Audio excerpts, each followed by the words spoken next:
আলহামদুলিল্লাহ, তৃতীয় রমজান শেষ হয়ে যাচ্ছে। দেখতে দেখতে রহমতের মাসটা যেন চলেই যাচ্ছে। এই সেদিনকেই রোজা আসলো। দেখুন আজকে 3 রোজা শেষ হয়ে গেল।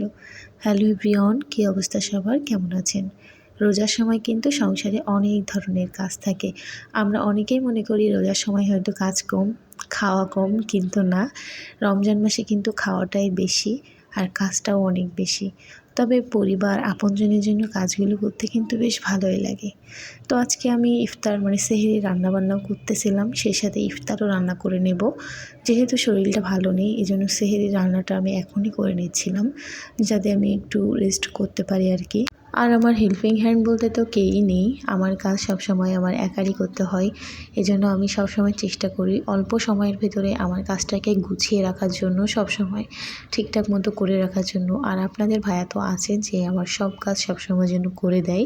তবে খুব বেশি ইফতারি বানাই না, খুব কম ইফতারি বানাই, কারণ আপনাদের ভাইয়া ভাজা পোড়া একদমই খায় না। আর যেহেতু আমি এখন প্রেগনেন্ট, ভাজা পোড়া খেলে প্রচণ্ড গ্যাস হয়, এজন্য তেমন একটা বানাই না। বাট দু এক সময় খেতে আমার ভালো লাগে, এই জন্য বানাই। যেমন আজকে একটু ছোলা ভুনা করব, বেগুনি, ঝালের চপ, পেঁয়াজি এগুলোই বানাবো।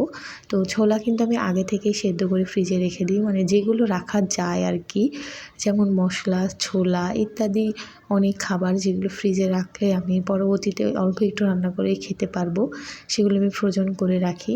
তো আজকের রান্নায় আমার ছিল কচু শাক।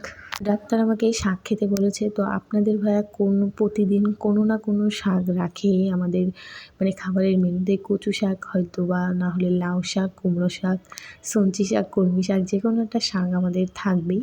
তো আজকে ছিল কচু শাক, আর কচু শাকটা খেতেও কিন্তু শরীরের পক্ষে অনেক ভালো। আর যেহেতু আমার ছেলেরা আপনাদের ভাইয়ার চোখের সমস্যার জন্য কচু শাকটা আমি একটু বেশিই খাই। তো তারপর রান্নাবান্না প্রায় হয়ে গিয়েছিল, তো আমি এখানে বেগুনি বানাচ্ছিলাম। আর এটা বানাতে আমার এত ভালো লাগে, আমি কি বলবো। আর আপনাদের ভাইয়ের সাথে গল্প করতেছিলাম, সে কিন্তু আমার ভিডিও করে দিচ্ছিল।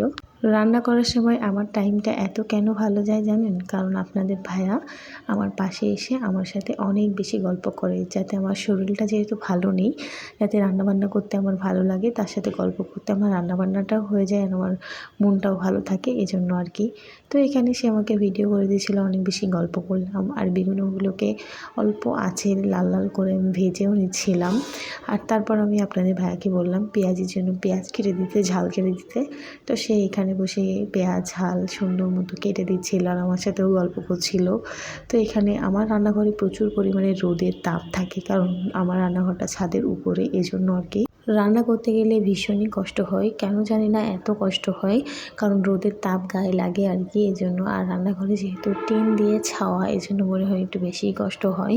আর যেহেতু বিকালে রান্না, সেহেতু কষ্টটা একটু বেশি হয়। তো কী করব, পরিবারের লোকের জন্য রান্নাবান্না তো করতেই হবে, আর বাড়ির বউ হয়ে যেহেতু এসেছি, এই কাজগুলো তো আমার করাই লাগবে। তো পেঁয়াজির জন্য আমি সব কিছু মাখিয়ে নিলাম, তারপর এখানে পেঁয়াজিটা আমি ভেজে নিচ্ছিলাম।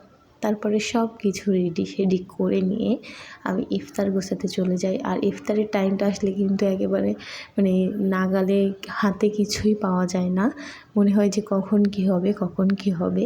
তো আমি ইফতার নিয়ে এই যে বসে পড়ি, সবাই মিলে একসাথে ইফতার করছিলাম। তো সবাই ভালো থাকবেন, সুস্থ থাকবেন, দেখা হবে নেক্সট একটা ভিডিওতে। আল্লাহ হাফেজ সবাইকে, আসসালামু আলাইকুম। আর ভিডিওটা যদি ভালো লাগে তাহলে লাইক, কমেন্ট, শেয়ার অবশ্যই করবেন।